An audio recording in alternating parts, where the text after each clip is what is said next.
बहुत पुराने समय की बात है। निर्मलपुर नाम के गांव में अर्जुन अपने बड़े भाई केशव के साथ रहता था।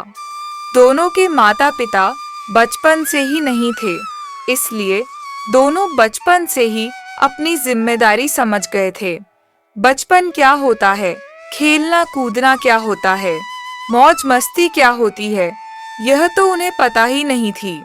उनके पास एक छोटा सा खेत था जिसमें वह सब्जी की खेती करते थे और गांव में बेच दिया करते थे। भाई, हम कितने दिन खुद से रोटियां बनाते रहेंगे? हमें इन रोटियों में वह स्वाद कभी नहीं आया जो माँ की हाथों की बनी रोटियों में आता था। एक स्त्री के हाथ में जादू होता है। अगर वह बेमन से भी खाना बनाए तो उसकी सूखी रोटी भी हमारे पकवान से अच्छी होती है। मेरा मानना है कि तुम्हें विवाह कर लेना चाहिए। हम जब खेत से थके हारे घर पर आएंगे तो 2 रोटी प्यार से खिला देगी। तेरी बात तो सही है भाई, लेकिन हम लोग इतने गरीब हैं कि हमें कोई भी अपनी बेटी देगा ही नहीं। अरे, लोग उन लोगों के घर में बेटी देते हैं जिनके घर में सब सुविधा होती है। अरे भैया, ये तो लोगों की सोच है। अगर लड़की खुद ही सुख से नहीं रहना चाहे तो इसमें लोग क्या कर सकते हैं? आप राम को ही देख लीजिए। उसकी पत्नी घर में सब सुख सुविधा होते हुए भी ऐसे भिन बनाती रहती है जैसे उसको मधुमक्खियां काट रही हो।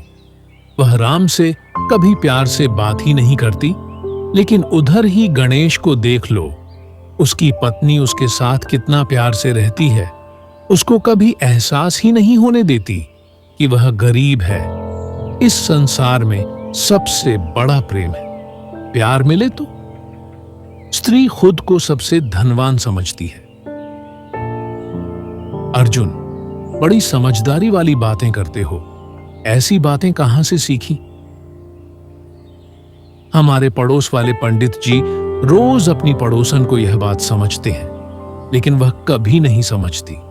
वह तो कहती है कि जाओ जाओ, अपनी पत्नी को समझाओ। पड़ोसने भले ही उनकी बात नहीं समझे, लेकिन मैं समझ जाता हूं। कुछ भी हो, लेकिन पंडित जी बहुत ज्ञान की बातें करते हैं। लेकिन पंडिताइन उनकी कभी भी कदर नहीं करती, हमेशा उन पर गुस्सा करती रहती है। लेकिन पंडित जी कभी भी पत्नी का मुड़कर जवाब नहीं देते। अच्छा, अगर तू खुद चाहता है कि घर में कोई स्त्री आ जाए तो तू खुद ही विवाह कर ले। उससे तुम्हें कोई भी लाभ नहीं मिलने वाला। तुम अकेले के अकेले ही रह जाओगे। ऊपर से मेरी जिम्मेदारियां और बढ़ जाएगी। तू जैसे हमेशा खुल्लम खुल्ला घर में घूमता है, वैसे नहीं घूम पाएगा। दरवाजे पर बैठकर ही चिल्लाना पड़ेगा कि अर्जुन पानी लाओ, अर्जुन खाना लाओ। लेकिन अगर तुम विवाह कर लोगे तो हम दोनों की ही समस्या खत्म हो जाएगी। मेरा घर में जाना वर्जित नहीं होगा, क्योंकि भाभी मुझे शर्माएगी थोड़ी। वह खाना तुझे भी खिलाएगी और मुझे भी खिलाएगी। अच्छा ठीक है, तू ही मेरे लिए कोई लड़की पसंद कर ले। मैं विवाह के लिए तैयार हूं। ठीक है भैया, मैं कोई इंतजाम करता हूं।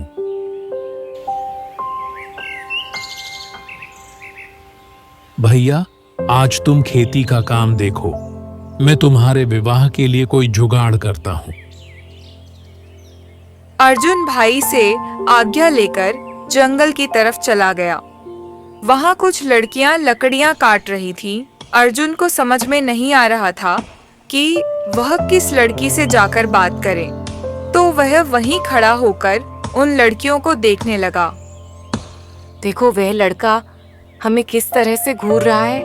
उसकी मनसा मुझे ठीक नहीं लगती, लेकिन उसको पता नहीं है कि हम अकेले नहीं हैं। अगर उसने जरा भी कोई हरकत की तो उसकी खाल उतार देंगे। आज अगर हमने इसको ऐसा करते हुए छोड़ दिया तो ये कल 2-4 लड़कों को और लेकर आ जाएगा और हमारे साथ बदतमीजी कर सकता है। हम आज ही इसको सबक सिखा देते हैं।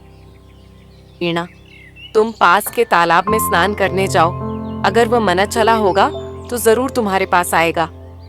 उसके बाद हम उसको इतना मारेंगे कि वो जंगल में आना ही भूल जाएगा।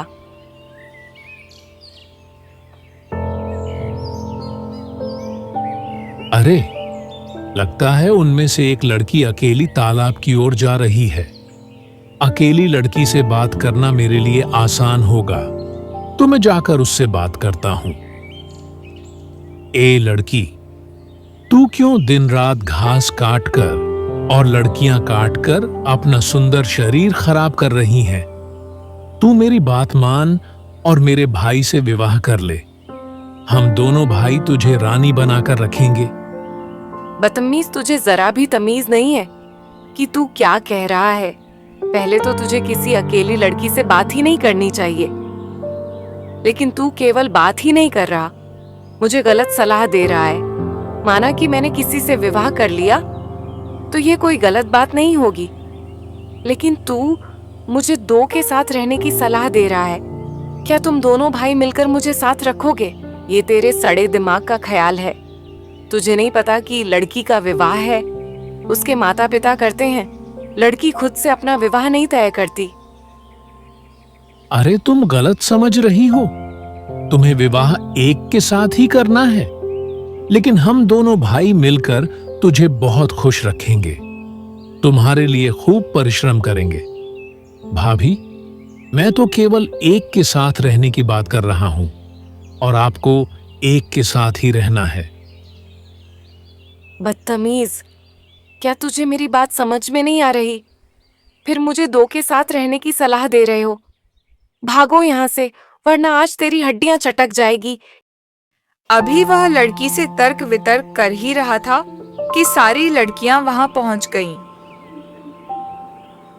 ये कमीना मुझे भाभी कह रहा था और मुझे 2 के साथ रहने की सलाह दे रहा था। बहुत ही कमीना लड़का है ये। अब 4-5 लड़कियां काल बनाकर अर्जुन पर टूट पड़ी और उसकी हड्डी पसली एक कर दी। अब अर्जुन बेचारा गिरता पड़ता किसी तरह अपने घर पहुंचा। अरे, लगता है इसकी आज खूब खबर ली गई है। लगता है इसने किसी स्त्री के साथ बदतमीजी की है। अरे अर्जुन, तूने ऐसा क्या किया जो पिट कर आया है? भैया, अगर मुझे मर्दों ने पिटा होता तो इतना दर्द नहीं होता, लेकिन मुझे ना समझ लड़कियों ने पिटा है, इसीलिए मुझे ज्यादा दर्द हो रहा है। मैंने तो बस उनसे तुम्हारे विवाह के लिए ही कहा था। क्या किसी का विवाह कराना गलत बात है?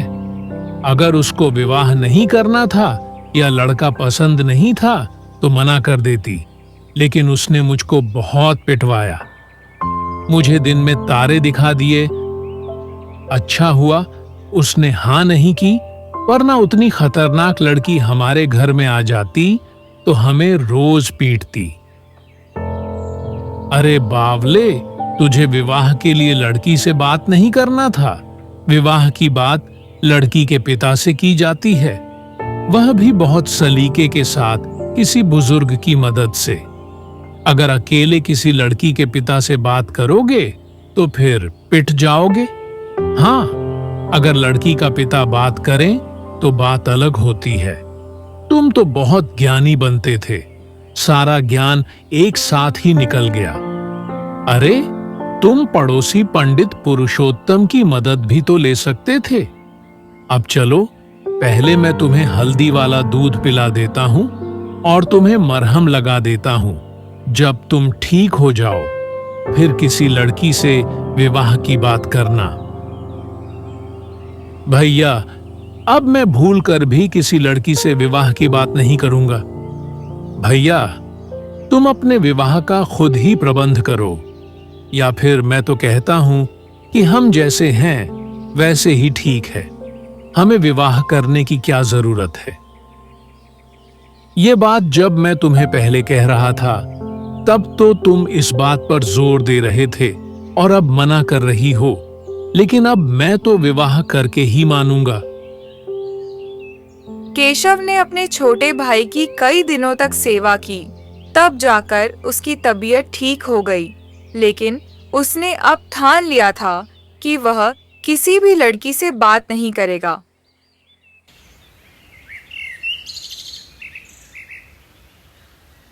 अब केशव गांव के पंडित पुरुषोत्तम के पास जाता है और कहता है, पंडित जी, आप बड़े बुजुर्ग हो, साथ में हमारे पुरोहित भी हो। आप जानते हो कि एक स्त्री के बिना हमारा घर सुना है। आप कुछ ऐसा कीजिए कि मेरे घर में भी चूड़ियों की खनखनाहट गूंज जाए। इसमें कौन सी बात है? मैं 2-4 दिन में ही विवाह करा देता हूं। मेरे एक यजमान चंपईपुर में रहते हैं। उनकी एक ही बेटी है और वह अपनी बेटी का विवाह जल्द से जल्द करवाना चाहते हैं। लेकिन इतनी जल्दी मैं पैसों का प्रबंध कहां से करूंगा, क्योंकि विवाह में तो बहुत पैसे लगते हैं। खर्चे की बात उधर भी है, लड़की के पिता के पास भी पैसे नहीं है। तुम बस अकेले मेरे साथ चलना, मैं दोनों का विवाह है मंदिर में करवा दूंगा।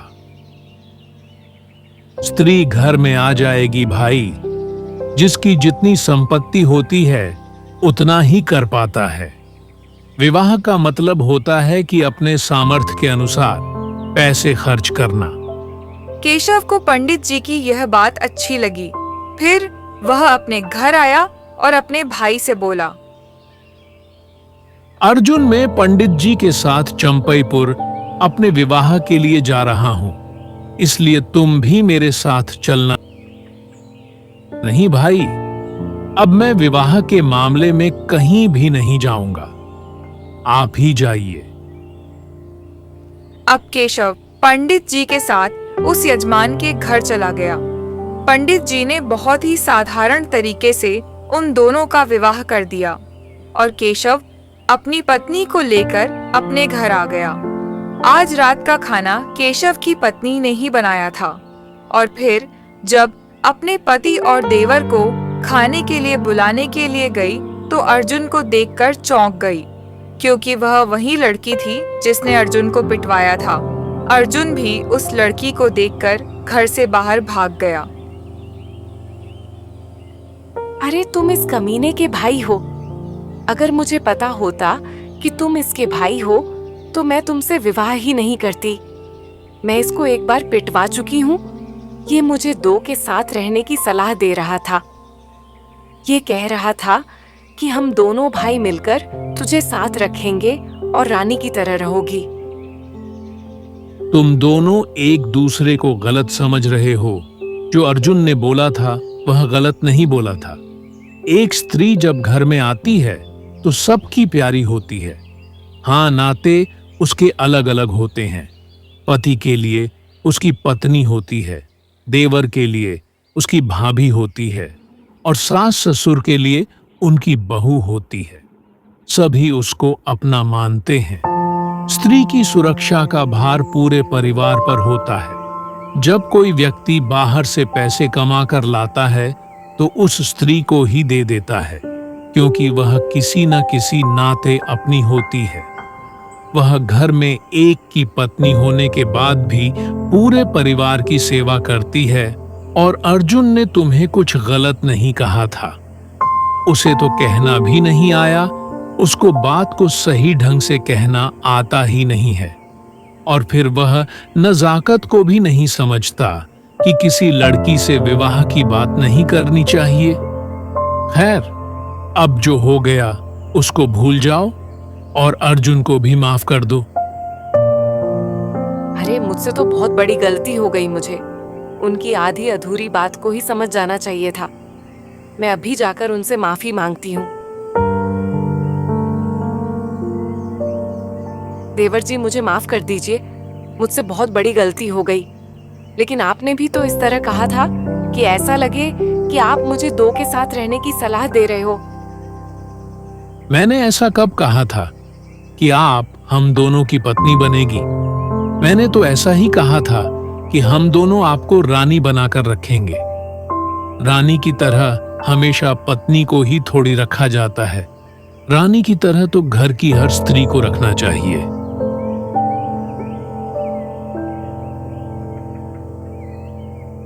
इसी तरह खुशी खुशी वह लोग रहने लगे। 1 साल तक सब कुछ ठीक रहा। तभी केशव की पत्नी के मायके से संदेशा आया कि उसकी मां बीमार है। इसलिए वह अपने पति केशव के साथ अपने मायके चली गई। तुम अब निर्मलपुर मत जाओ, यहीं रहकर हमारी देखभाल करो। केशव को भी कह दो कि यहीं रहे, वहां अर्जुन को ही रहने दे। हमारे पास कोई कम जमीन नहीं है। मेहनत करने पर 2 रोटी की कभी कमी नहीं होगी। आखिर तुम ही मेरी बेटी और बेटा हो। अब केशव अपनी पत्नी के साथ उसके मायके में ही रहने लगा। लेकिन उधर जब कई महीनों तक केशव अपनी पत्नी के साथ अपने घर नहीं लौटा, तो अर्जुन उसका पता लगाने के लिए चंपईपुर आया। तुम कब तक यहीं पड़े रहोगे? मैं वहां बोर हो जा रहा हूं। मुझे रोज चूल्हा फूंकना पड़ता है। देवर जी, अब हम आपके गांव में नहीं जा सकते। हमारी भी यह मजबूरी है। मुझे मेरे माता पिता की सेवा करनी है। और रही बात आपके भाई की, वह भी यहाँ रहकर खेती संभालेंगे। अच्छा रहेगा कि आप अब विवाह कर लो। मेरे गांव में 3-4 लड़कियां हैं। आप उनके साथ विवाह करके अपना घर बसा सकते हो। 3-4 में से कोई भी बुरी नहीं है। नहीं नहीं भाभी, तुम्हारी सहेलियों के बारे में तो मुझे अच्छे से पता है। अगर मैंने उनसे विवाह कर लिया तो वह मुझे समय समय पर चटकाती रहेगी। देखो अर्जुन, जब एक बार स्त्री किसी की पत्नी बन जाती है तो उसकी कदर करना आ जाता है। उसका रहन सहन बदल जाता है। देखो, हमारे पड़ोस वाली शांति बहुत गरीब है। उसके साथ बस उसकी माँ है और उसके 2 भाई हैं जो विवाह होते ही अलग हो गए हैं। शांति की माँ का कोई भरोसा नहीं है। तुम मुझसे विवाह कर लो, बेचारी की जिंदगी संवर जाएगी और तुम्हारे जैसा प्यार पति उसको मिल जाएगा। तुम बहुत अच्छे हो, तुम्हारे जैसा तो तुम्हारा भाई भी नहीं है। तुम अकेले वहां खाना बनाओगे तो मुझे बिल्कुल अच्छा नहीं लगेगा। अर्जुन ने अपनी भाभी की कोई भी बात नहीं मानी और अपने घर वापस चला गया